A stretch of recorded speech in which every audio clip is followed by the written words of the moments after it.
Statements with words. A statement or proposition is a sentence that can be true or false, but not both simultaneously. Let's look at an example. Mary is awake. This sentence is a statement because Mary is either awake or Mary is not awake. Let's look at another example. Wake up. This is not a statement. It can be neither true nor false. Mary is awake is an example of an atomic statement. An atomic statement expresses a single idea. Let's look at a few more examples of atomic statements. 17 is a prime number. George Washington was the first president of the United States. 5 is greater than 6. David is left-handed. 17 is a prime number is an example of a true atomic statement. 17 is in fact a prime number. Also, George Washington was in fact the first president of the United States, so the second atomic statement is also true. 5 greater than 6, however, is false. 5 is not greater than 6. David is left-handed is either true or false.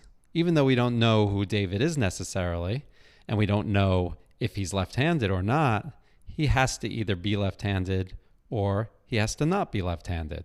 So this last statement must be true or false. We use logical connectives to form compound statements. The most common logical connectives are and, or, if then, if and only if, and not. Let's look at some examples of compound statements. 17 is a prime number and 0 equals 1. Michael is holding a pen, or water is a liquid. If Joanna has a cat, then fish have lungs. Albert Einstein is alive today if and only if 5 plus 7 equals 12. 16 is not a perfect square. Let's informally take a look at what the truth values of these compound statements might be. Well, in the first one, 0 equals 1 is a false statement. It follows that the whole compound statement is false. This is due to the way the word and behaves. 17 is a prime number happens to be true, and whenever we take a true statement and a false statement, we get false. In the second one, water is a liquid is a true statement. It follows that the whole compound statement is also true. This is because true or true is true, and false or true is also true. It doesn't matter in this case whether Michael is holding a pen or not. The result will be true regardless.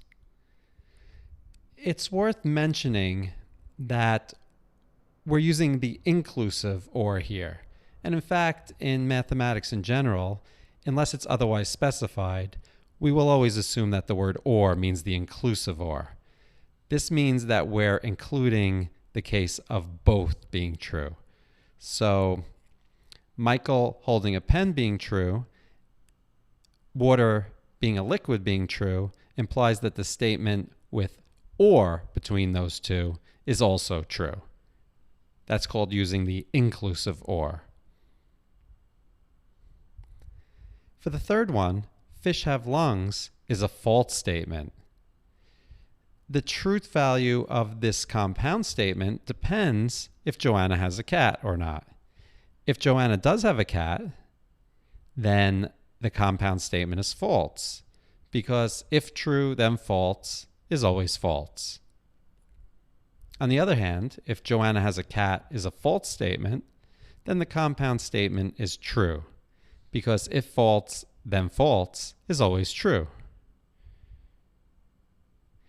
In the fourth compound statement, Albert Einstein is alive today is false, and 5 plus 7 equals 12 is true. It follows that the compound statement with the if and only if is false, because false if and only if true is always false. For the last one, 16 is a perfect square is a true statement. It follows that 16 is not a perfect square is a false statement. Not true is always false. Let's take one more quick look at our logical connectives. The first four, and, or, if then, and if and only if, are called binary connectives. The prefix bi means two, and in fact, these connectives connect two simpler statements.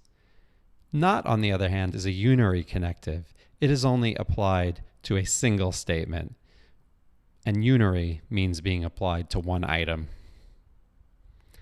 Let's finish up this section with some examples that are not statements. Are you happy? Go away. X minus 5 equals 7. This sentence is false. This sentence is true. None of these are statements. The first one, are you happy, is a question. The second one, go away, is a command. X minus 5 equals 7 has an unknown variable. We could easily turn this third one into a statement by replacing the variable by a specific number. But as it is now, it's not to be considered a statement. The last two are self-referential sentences, which are never considered statements. This sentence is false is known as the liar's paradox, and this sentence is true is known as a vacuous affirmation.